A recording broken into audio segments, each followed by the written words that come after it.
All right, gents, starting off this video unprofessionally, playing a bit of music. Look, I want to talk about the fear of the fear of going broke.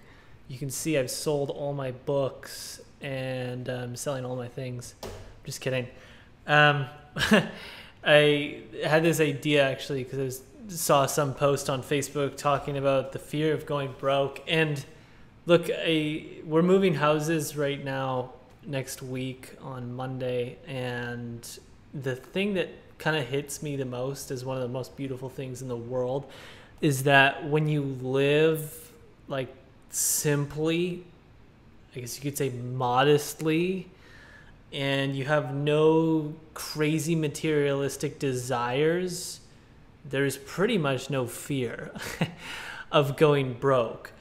Because generally speaking, you'll have a lot more cash in the bank if you live a much more simple life, and you won't be so freaked out about paying off some expensive freaking car or expensive boat or expensive house payment if you pretty much just don't own anything and live life in a way that essentially you just do what brings you the most joy.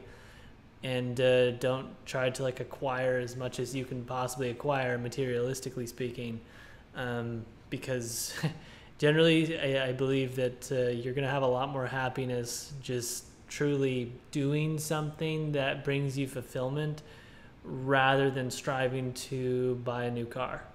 Because once you buy that new car, I mean, the dopamine spike hits, and then a week later it's like poof, gone. And that thing is not going to make you happy anymore. So it'll spike up your little brain and then it'll just crash down.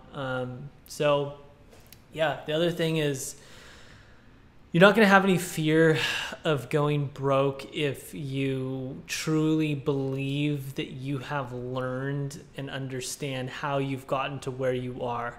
There's this great quote. It is the worst. It's something I'm gonna butcher the quote. It's basically like, getting somewhere is great and that's fantastic, but like a cardinal sin is not understanding how you got there. Basically, a terrible thing is not understanding how you got to where you are.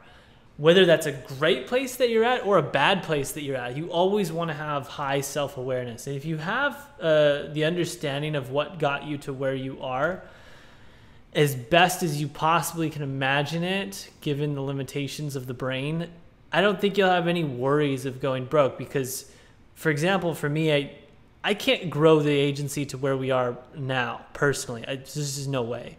You can't, I can't build a 7-figure agency myself. Impossible. But I can, if everything went to hell, I could have no problem getting up to like $15,000, $20,000, $25,000 per month by myself. I would probably hire a virtual assistant pretty quickly, but I have no freaking, not a single worry in the world if Amazon, which is our agency, we do primarily Amazon advertising. If Amazon just completely went out of business, we would lose all our clients, okay? And if that happened, we would pivot very hard, and we'd probably move to like Facebook ads or Google ads or SEO or something else. I mean, honestly, fortunately, everybody in our team, I think is highly adaptable, but this video more so pertains to you, the individual. So for you, the individual, hopefully you've learned kind of the most important sectors of the agency that you need to, or the business that you have that you need to understand, so that if you completely went out of business, you'd have no problem scaling it back up in a totally different niche, totally different service offering. So what are those things? What are those skills? What are those like things that you need to know so that you kind of feel like, hey, I know how I got here?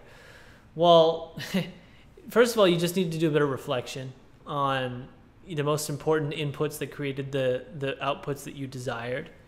And from there, it's pretty much just a process of either writing it down or mentally storing it away. For me, in my head, I think of everything going to shit. And then I'm just like, okay, Blue Ocean Strategy. That's a book that I read, a very good mental model where you generally want to position yourself in the market in a blue ocean.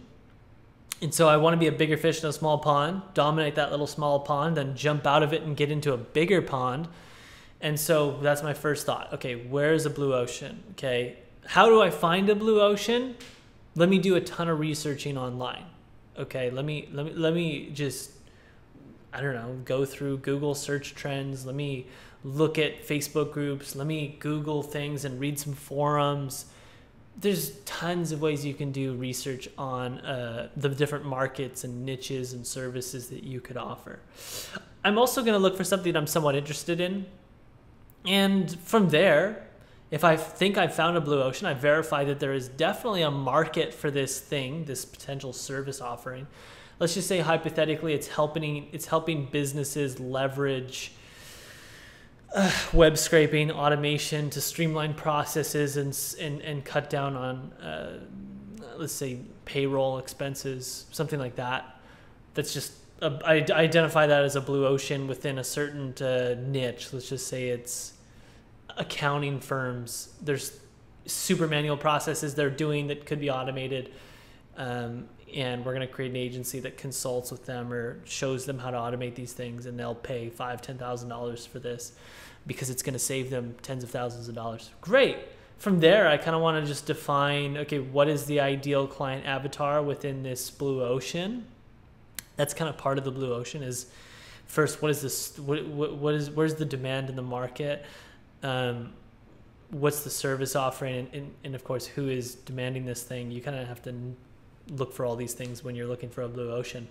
But that's it. And then from there, it's just Trojan horse marketing, adding people on LinkedIn that look like ideal prospects, and reaching out and trying to build relationships with key people that could lead to clients.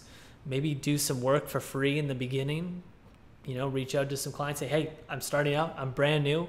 I'm positive I can save you guys tens of thousands of dollars with this service. I won't charge you a dime. All I ask is that you let me perform my services, show you what I can do, and by the end of it, after like 30 days, if you're very happy with it, you can pay me what you think I'm worth. All I want for sure is a testimonial and potentially some referrals if you think this could be helpful for someone who has a business similar to yours, accounting firm or whatever it is. Great. That's it. That's the approach I would take. And from there, I know I could probably get to like $15,000, $30,000 per month. It may not work out in the first test run. Maybe I find out that this is a service that I'm offering an ideal client that I thought was a blue ocean, but it's not. And so I need to pivot. That's fine. Another mental model is just feedback and iteration, constant iteration 24/7. You're going to have to build and rebuild everything all the time. If you think you've built a system that's going to last you forever, your thought process is flawed. No system will last forever when you apply infinite scale to whatever the inputs are within that system. It's always going to need to be rebuilt. There's always going to be new breaking points. So yeah, that's pretty much it. The fear of going broke is eliminated through living very simply, not having crazy materialistic desires. Live a simple life, dude. You're going to be a lot happier, in my opinion. And just understand how you got to where you are. Those are the two things that I think you need to do to eliminate the fear of going broke. Now, this is more so targeted to people who I guess have reached levels like $15,000, $20,000, $30,000 per month, etc. If you're borderline, you're doing like a couple $1,000s per month, and you're not sure how to get to 5 or 10 or to a level of revenue where you can sustain yourself and live, within the basic needs of buying food and having shelter and having water, well, that's different. I mean, at that point, you may need to look at getting a job because you're not really sure how to even get to a level of revenue within the business where you would know how to take care of yourself. And I can't really speak to how to get rid of the fear of going broke if you have a job. I mean, generally speaking, always living simply is going to solve that because you should be saving money and having a lot of cash in the bank and saving money year after year. Yeah, it kind of eliminates the fear because you build up a personal runway where it's like, okay, I have this much in the bank, I'm good. Like, if everything goes to shit, I'll have this much in the bank and I can figure it out because I have enough time. And when you live simply, you have a longer runway because your monthly expenses are exponentially less, which is important. So I guess if you're not really sure how to build up to $10,000, $15,000, $20,000 per month, and you're only got like a client or two and a job, maybe, at that point, it's all about just building up runway for yourself and living simply. That's it. Stacking cash, live simple, build up runway, and just learn along the way and make sure you don't forget how you got to where you get to. Even knowing how you got to $2,000 or $3,000 per month is important. Just make sure you don't forget to keep learning as you scale, because it's easy to just go from like $50,000 to $100,000 per month and then just like have no freaking clue how you got there.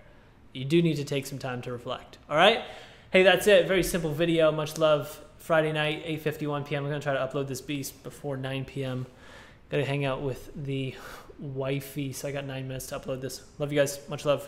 Hit the subscribe button. It's the only thing I ask you to do. This was kind of a simple video. I'm going to try to make a video on our retention calculator sheet. We set some goals this year for some retention goals, quarterly, GGOB style. We'll talk more about this in another video. Much love. Ciao.